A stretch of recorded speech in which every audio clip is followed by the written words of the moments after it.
7வது முறை மட்டுமல்ல, இனி எந்நாளும் தமிழ்நாட்டை திமுக தான் ஆளும் என முதலமைச்சர் மு.க. ஸ்டாலின் உறுதிபட தெரிவித்துள்ளார். திருச்சி சிறுகனூரில் நடைபெற்ற திமுகவின் 12வது மாநில மாநாட்டில் பேசிய முதலமைச்சர், திமுக அரசின் திட்டங்களை எந்த கட்சியாலும் நிறுத்த முடியாது என்றார்.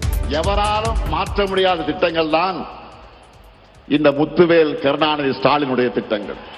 அதனால்தான் உறுதியோடு சொல்றேன், இந்த திட்டங்கள் தமிழ்நாட்டில் இருக்கிற வரைக்கும் இந்த முத்துவேல் கருணாநிதி ஸ்டாலின் தான் தமிழ்நாட்டை ஆளுவான். மேலும் அண்ணா, கருணாநிதி, எம்ஜிஆர், ஜெயலலிதா போன்று நேரடியாக முதலமைச்சராக தேர்ந்தெடுக்கப்பட்டவர் தாம் என இபிஎஸ்ஐ மறைமுகமாக தாக்கினார். மறுபடியும் சொல்றேன், பேரறிஞர் அண்ணா, முத்தமிழறிஞர் கலைஞர், மக்கள் தலைவர் எம்ஜிஆர், அம்மையார் ஜெயலலிதா ஆகியோர் முதலமைச்சராகணும் என ஓட்டு போட்டு தேர்ந்தெடுத்தீங்க. அவங்களுக்கு பிறகு நீங்க ஓட்டு போட்டு ஜெயிக்க வச்சது இந்த ஸ்டாலினை தான். 2021ஆம் ஆண்டு தேர்தலுக்கு முன்பாக அறிவிக்கப்பட்ட 7 இலக்குகளும் வெற்றிகரமாக நிறைவேற்றப்பட்டுள்ளதாக முதலமைச்சர் பெருமிதம் தெரிவித்தார். கூட்டணிக்கு பெயர் வைக்க முடியாதவர்கள் தமிழ்நாட்டை ஆட நினைப்பதா என பாஜக, அதிமுகவை பார்த்து முதலமைச்சர் மு.க. ஸ்டாலின் கேள்வி எழுப்பியுள்ளார். திருச்சி சிறுகனூர் மாநாட்டில் பேசிய முதலமைச்சர், அதிமுகவின் முகமுடியை பாஜக அணிந்து வருகிறது என்றார். அதிமுக கூட்டணி சாரி அப்படி சொன்னா மோடி, அமித்ஷாவும் கோச்சிப்பாங்க. என்டிஏ கூட்டணி சொல்லணும். கூட்டணிக்கு பெயர் வைக்க கூட முடியாத நிலையில தான் இன்றைக்கு அதிமுக இருக்கு. அந்த எதிரியை எதிர்க்கக்கூடிய தெம்பும் திராணியும் கொண்ட ஒரே இயக்கம் திமுக என்பது மக்களுக்கு நல்லா தெரியும். அதிமுக முகமுடியை போட்டுக்கிட்டு வந்தா எங்களுடைய தமிழ்நாட்டு மக்களுக்கு உங்களை அடையாளம் தெரியாம போயிடுமா? அரசியல்ல நேர் எதிரியா இருந்தாலும் அதிமுக தொண்டர்கள் மேல நாங்கள் உண்மையாக பரிதாபப்படுகிறோம். அவங்களுடைய உணர்வுக்கு மாறாக கட்சியை கொண்டு போய் டெல்லியில் அடமானம் வச்சுட்டாரு பழனிசாமி. சேலஞ்ச் பண்ணி சொல்றேன், இந்த முத்துவேல் கருணாநிதி ஸ்டாலினும் எங்க திமுக இருக்கிறவரை பாஜகவால் தமிழ்நாட்டை ஆள முடியவே முடியாது. கடைசி பந்தில் சிக்ஸர் அடிப்பது போன்று திமுக தொண்டர்கள் இனி அடித்து ஆட வேண்டும் என்ற முதலமைச்சர், கூட்டணி கட்சியினர் வெற்றிக்கும் திமுகவினர் உழைக்க வேண்டும் என்றார். கரூர் வழக்கில் விஜயிடம் இன்று நடைபெற இருந்த சிபிஐ விசாரணை ஒத்திவைக்கப்பட்டுள்ளது. கரூர் கூட்ட நெரிசல் வழக்கு விசாரணைக்கு விஜய் இன்று ஆஜராவதிலிருந்து சிபிஐ விலக்களித்திருப்பதாக தகவல் வெளியாகியுள்ளது. கரூரில் விஜயின் பரப்புரை கூட்டத்தின் போது ஏற்பட்ட நெரிசலில் சிக்கி குழந்தைகள், பெண்கள் என 41 பேர் பரிதாபமாக உயிரிழந்தனர். இந்த வழக்கு தொடர்பாக கடந்த ஜனவரி மாதம் 12 மற்றும் 19ஆம் தேதிகளில் டெல்லி சிபிஐ அலுவலகத்தில் தவிக தலைவர் விஜயிடம் விசாரணை நடந்தது. இந்நிலையில் டெல்லி சிபிஐ அலுவலகத்தில் இன்று மீண்டும் ஆஜராக வேண்டும் என்று விஜய்க்கு சிபிஐ சம்மன் அனுப்பியது. ஏற்கனவே திட்டமிட்ட பணிகள் இருப்பதால் இன்று ஆஜராவதிலிருந்து விலக்களிக்க வேண்டும் எனவும் விசாரணையை 15 நாட்களுக்கு ஒத்திவைக்க வேண்டும் எனவும் விஜய் தரப்பில் அவகாசம் கேட்கப்பட்டதாக கூறப்படுகிறது. மேலும் சென்னையில் உள்ள சிபிஐ அலுவலகத்தில் ஆஜராக விஜய் தரப்பில் அனுமதி கேட்டதாகவும் தகவல் வெளியாகியுள்ளது. இதனையடுத்து விசாரணைக்கு இன்று விஜய் ஆஜராக சிபிஐ விலக்களித்திருப்பதாகவும், ஆனால் விசாரணையை சென்னைக்கு மாற்ற சிபிஐ மறுப்பு தெரிவித்துவிட்டதாகவும் கூறப்படுகிறது.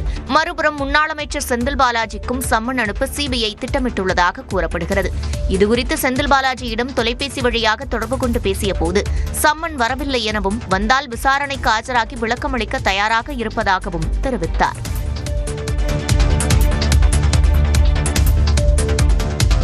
திரிஷாவிடமிருந்து இப்படி ஒரு பதிவு வரும் என்று தெரிந்திருந்தால் தான் வருத்தம் தெரிவித்திருக்க மாட்டேன் என நடிகர் பார்த்திபன் வீடியோ ஒன்றை வெளியிட்டுள்ளார். குந்தவை வீட்டிற்குள்ளேயே குந்த வைத்தால் பல பிரச்சனைகளை தீர்க்கலாம் என தனியார் நிகழ்ச்சி ஒன்றில் பார்த்திபன் பேசியதற்கு திரிஷா கண்டனம் தெரிவித்தார். அதற்கு பார்த்திபன் வருத்தம் தெரிவித்திருந்த நிலையில் குந்தவை மனதில் குந்தவை என்ற பெயரில் நேற்று வீடியோ ஒன்றை வெளியிட்டிருந்தார். அதில் திரிஷா பற்றி பேசப் போகிறோம் என்பதை முன்கூட்டியே க்ளூ கொடுத்து தனது பேச்சை ஆரம்பித்தார். 3 ஷார்ப்பாக இருக்கா மைக்கு? என்னதான் நம்ம ஷார்ப்பாக புத்தி கூர்மையாக மைக்கில் பேசினா கூட மைக்கில் பேசிட்டதுனால அது புத்தால்தனம் ஆயிடாதுங்கிற ஒரு பழி உண்மையில் இருக்குது. அதில் தான் பேசிய விஷயம் ஒட்டுமொத்த பெண் சமூகத்திற்கு எதிராக திசை திருப்பப்பட்டதாக விளக்கமளித்துள்ளார். கரூர் பிரச்சனையில் கூட அவருக்கு ஏற்படாத ஒரு பெரிய கரூர் பிரச்சனையில் விமர்சனங்கள் வந்ததே தவிர அவருக்கு இவ்வளவு பெரிய பாதிப்பு வராத அளவுக்கு இருந்தது. இவ்வளவு பாதிப்புக்கும் காரணமான ஒரு நிகழ்ச்சி, அந்த நிகழ்ச்சியில் இந்த பெண்மணி கலந்துக்காமல் இருந்திருக்கலாம். அப்படிங்கிறது என்னுடைய அடிமனசில் இருந்தது. ஸோ இந்த மூணாவது மனுஷியை பற்றி நான் பேச வேண்டிய அவசியம் இல்லை. ஆனால் நான் சொன்னது மூணாவது மனுஷியை பற்றி. அவங்கள வீட்டில் இருந்திருக்கலாம். ஆனால் இது எல்லாமே பெண்களுக்கு எதிரான ஒரு விஷயம். பெண்கள் எல்லாமே வீட்டுக்குள்ளேயே இருங்க அப்படின்னு சொன்ன மாதிரி ஒரு கருத்து வந்து நிறைய பேர் அதை பதிவு செஞ்சதுக்கப்புறம் எனக்கு ஒரு கஷ்டம் வந்துருச்சு. உண்மைக்கு பக்கம் இருக்கும் தனது ரசிகர்களுக்கு நன்றி தெரிவித்த பார்த்திபன் தொடரலாம் என தெரிவித்துள்ளார்.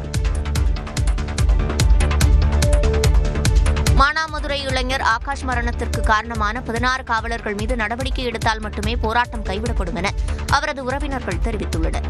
மானாமதுரையைச் சேர்ந்த ஆகாஷ் என்பவரை வழக்கு ஒன்றில் காவல்துறையினர் கைது செய்தனர்.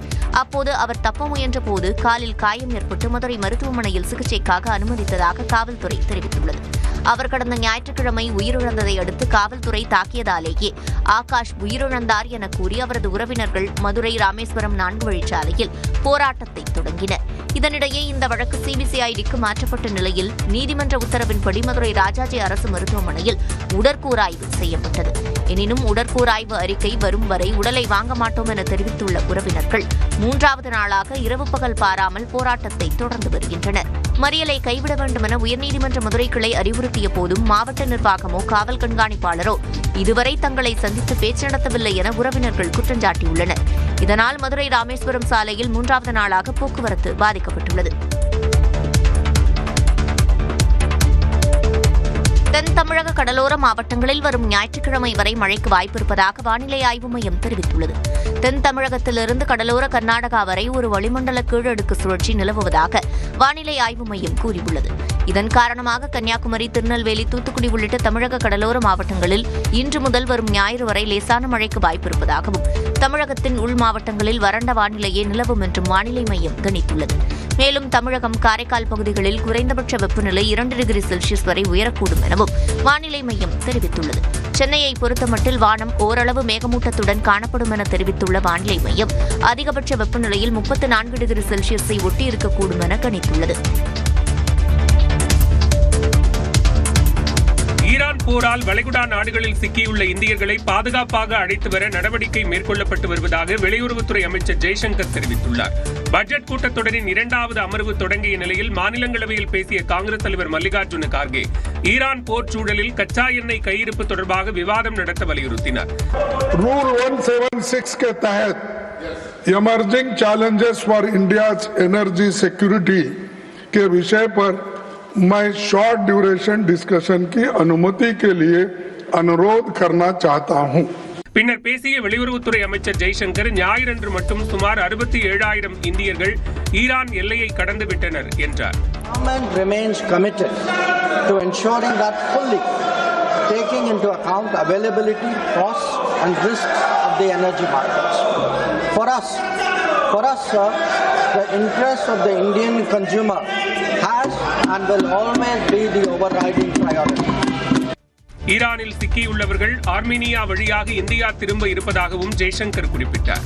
மேலும் ஈரான் போரில் இந்தியாவைச் சேர்ந்த 2 மாலுமிகள் உயிரிழந்து விட்டதாகவும் ஒருவரை காணவில்லை என்றும் அமைச்சர் ஜெய்சங்கர் தெரிவித்தார்.